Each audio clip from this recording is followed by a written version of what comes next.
Srinu Pentakota YouTube channel మీరు మొదటిసారి చూస్తున్నట్లయితే ఛానల్ని చూసి లైక్ చేసి సబ్స్క్రైబ్ చేయడం మాత్రం మర్చిపోవద్దు. గణపతికం మవామహే కవిం కవేనాపమస్రవస్తవం జ్యేష్ఠరాజం బ్రహ్మణాం బ్రహ్మణస్పదాన శృణ్వన్నోతపిస్సేద సాధనం ప్రణో దేవి సరస్వతి వాజేభిర్వాజనేపతే ధీనామావిత్రియవతో శ్రీమహాగణాధిపతయే నమః శ్రీమహాసరస్వత్యై నమః ఓం శ్రీమాత్రే నమః ఓం శ్రీ గ్రామదేవత బంగారమ్మ దేవత రూపిణ్యై నమః. నేను ఈ ఆలయ ప్రధాన అర్చకుడినండి. నేను గత 28 సంవత్సరాల నుంచి ఈ దేవాలయంలోనే పనిచేస్తున్నాను. అయితే ఈ దేవాలయంలో ముఖ్యంగా ఉన్నది ఏంటంటే శ్రీ సంతాన కోదండ రామలింగేశ్వర స్వామివారు. ఆ సంతాన కోదండ రామలింగేశ్వర స్వామివారి యొక్క ఆలయ ప్రాంగణంలో వెలిసి ఉన్నదే శ్రీ శ్రీ శ్రీ బంగారమ్మ తల్లి. ఈ యొక్క అమ్మవారి పండగలు మనం 3 సంవత్సరాలకు ఒకసారి చేస్తాము. ఈ 3 సంవత్సరాలకు ఒకసారిలో మొదటి రోజు అమ్మవారికి శుక్రవారం అమ్మవారి యొక్క పూజా కార్యక్రమాలు అన్నిటిగా సుగంధ ద్రవ్యాలు పంచామృతాలు అన్నిటితో కూడా అమ్మవారికి అభిషేకం జరగబడుతుంది. అలాగే అలంకరణ పూజా కార్యక్రమం జరపబడుతుంది. శుక్రవారమే అమ్మవారి యొక్క పూజా కార్యక్రమాల యొక్క చాటింపు కూడా వేయడం జరుగుతుంది. అలాగే పండగ రెండవ రోజు సత్తమ్మ తల్లికి ఉపారం వెళ్తుంది. అలాగే పండగ 3వ రోజు మరిడమ్మ తల్లికి ఉపారం వెళ్తుంది. అలాగే పండగ 4వ రోజు తొలేలు చాటింపు వేయడం జరుగుతుంది. అలాగే పండగ చివరి రోజు 5వ రోజు అమ్మవారికి విశేష అలంకరణ మరియు పూజా కార్యక్రమాలు జరపబడుతూ ఉంటాయి.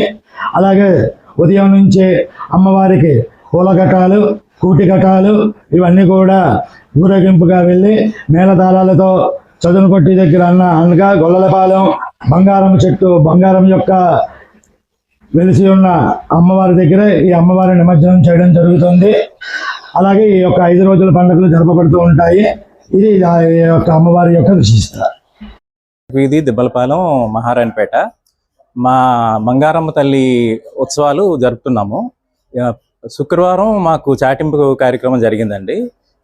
శుక్రవారం తర్వాత నెక్స్ట్ డే సత్తమ్మ తల్లికి మరిడమ్మ తల్లికి ఆ తర్వాత 2 రోజులు వరుసగా కార్యక్రమాలు జరిగాయి.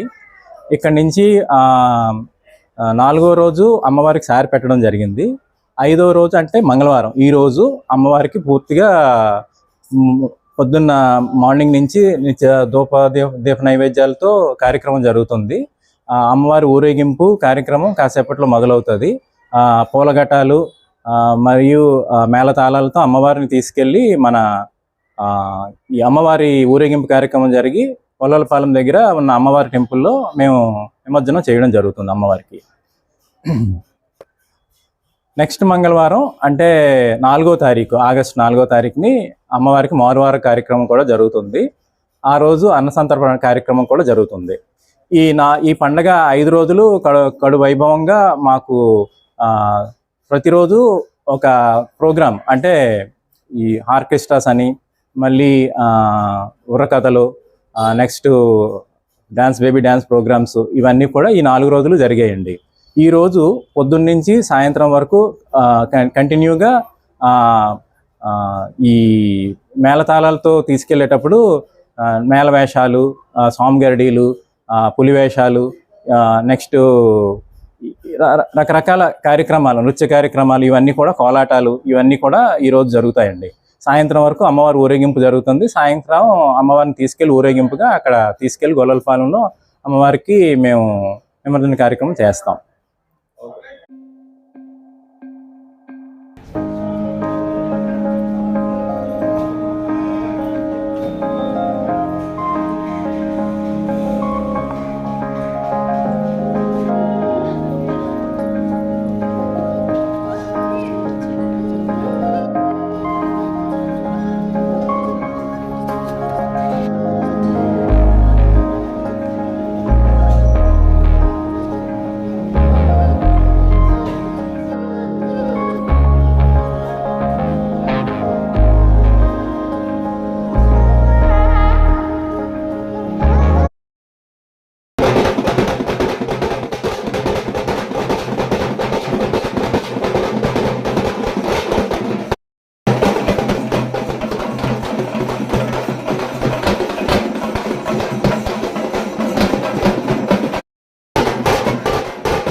ఇంతవరకు ఈ వీడియో చూసిన వాళ్ళందరికీ ప్రత్యేకమైన ధన్యవాదాలు.